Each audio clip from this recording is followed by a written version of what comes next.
निगम कल्प तरोर गलितम फलम सुखमुखाद अमृतद्रव संयुतम पिबत भागवतम रसमालयम मुहुरहो रसिका भुवि भावुका।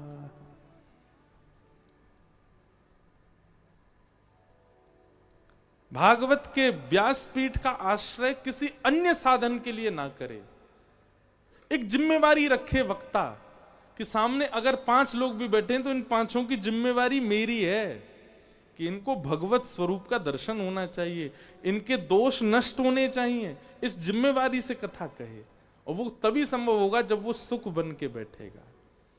यदि भागवत जी के फल में स्वयं रस नहीं लिया होगा, उसकी जीव को या उसके मन को या उसके भाव को स्वयं रस नहीं मिला होगा, वो दूसरों को नहीं दे पाएगा। वो स्वयं रस युक्त हो पहले, और रस युक्त होने के लिए ही व्यास मंच पर बैठे।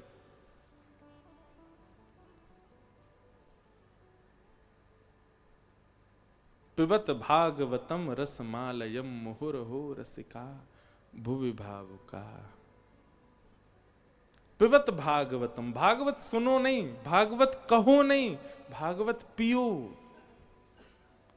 पिबत, यहां पीने का प्रयोग इसलिए किया गया कि पी हुई वस्तु असर दिखाती है। डिहाइड्रेशन हो गया हो तो पानी पियो, ठीक हो जाओगे। मदिरा पी लो, तुरंत आपकी चाल ढाली बता देगी पी के आए हो। दूध पी लो, छाछ पी लो, दही पी लो, लगातार पीते रहो, कुछ दिन में आपका जो शरीर है वही बता देगा हाँ भाई दूध पीते हो, बढ़िया। मतलब पी हुई वस्तु असर दिखाने लगती है, आपकी अंग प्रत्यंगों से ही दिखने लग जाता है कि आप कुछ सेवन करके आए हो। ठीक वैसे ही कथा आपके अंग से छलके प्रकट हो, दिखे, अनुभव हो जाए सामने वाले को कि कुछ तो है इनके पास। लोग बाग क्या करते, कथा तो सुनते हैं पर उनके अंग प्रत्यंगों से कभी अनुभव नहीं होता कि ये कभी सत्संगी भी रहे होंगे। आपके अंगों से, आपके व्यवहार से, आपकी चाल ढाल से सामने वाले को ये प्रस्तुत हो जाए कि नहीं आप सत्संगी हो।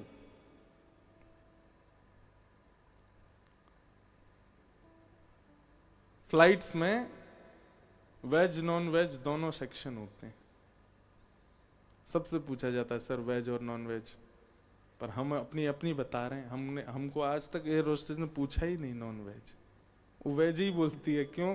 वो रूप से हुलिया से ही समझ जाती है। हाँ, विदेशी हवाई जहाजों में तो बात अलग है, वहां तो पूछ ही लेते हैं। वहां तो एक बार एक एयर होस्टेस ने मुझे टिश्यू पे, सर ब्लड आ रहा है आपके।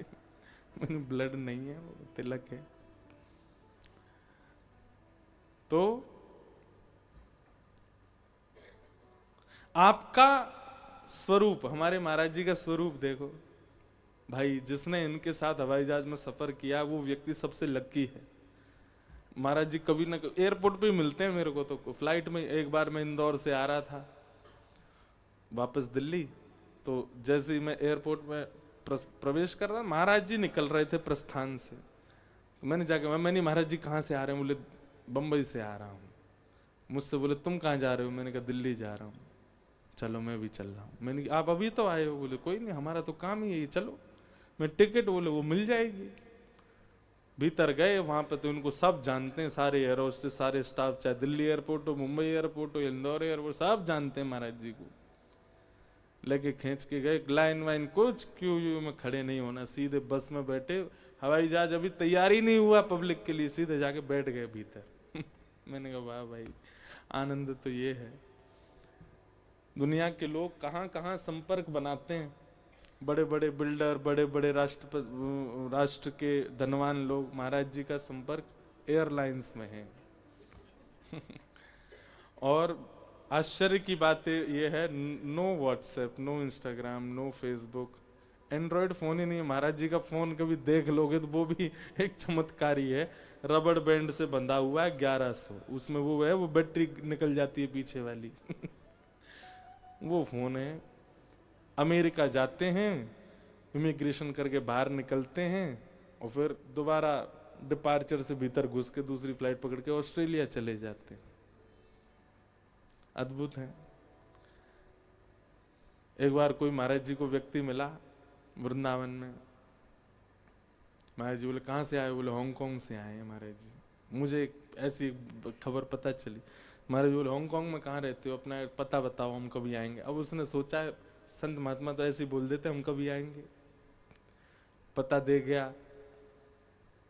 महाराज जी 2-4 दिन बाद ही पहुंच गए हांगकांग। उसके घर के बाहर जाके फोन लगाया, हाँ भाई कहाँ हो? बोले आप कहाँ हैं? बोले हम तुम्हारे घर के बाहर खड़े हैं। अब उसने सीसीटीवी उसके फोन में था, उसने देखा महाराज जी वहीं खड़े। वो अभी हांगकांग पहुंचा ही नहीं है। महाराज जी बोले अब महाराज जी आपकी व्यवस्था कर देता हूँ, रुक जाइए। नहीं नहीं नहीं, अब हम अगली फ्लाइट पर जापान जा रहे हैं। निकल गए।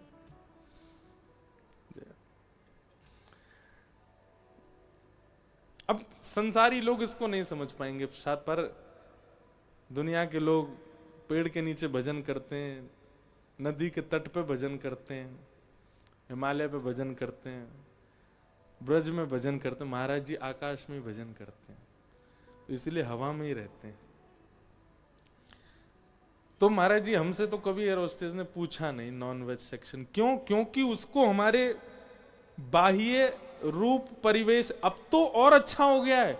अब तो इंडियन एयरलाइंस जो जितनी भी हमारे भारत की एयरलाइंस हैं इसमें चले जाएं तो हाथ तो जोड़ती ही हैं, पर वेलकम करती हैं या नमस्ते बोलती हैं। हमको देखते ही बोलते राधे राधे, जय श्री कृष्ण। और नहीं हो अगर कोई 2-4 चूक जाती है तो हम ही जाके बोल दे भाई राधे राधे। फिर वो एंट्री में तो नहीं बोली, पर जब जाएंगे तो बोलती है राधे राधे। कहने का अभिप्राय, इस परिस्थिति को क्या कहते हैं? कथा को पीना। मतलब आपके चाल ढाल, उठना बैठना, बोली चाली, खान पान, नैनों का घूमना, हर आपकी वेशभूषा, सबसे पता चल जाता है कि आप कौन हो। आप एक सत्संगी हो।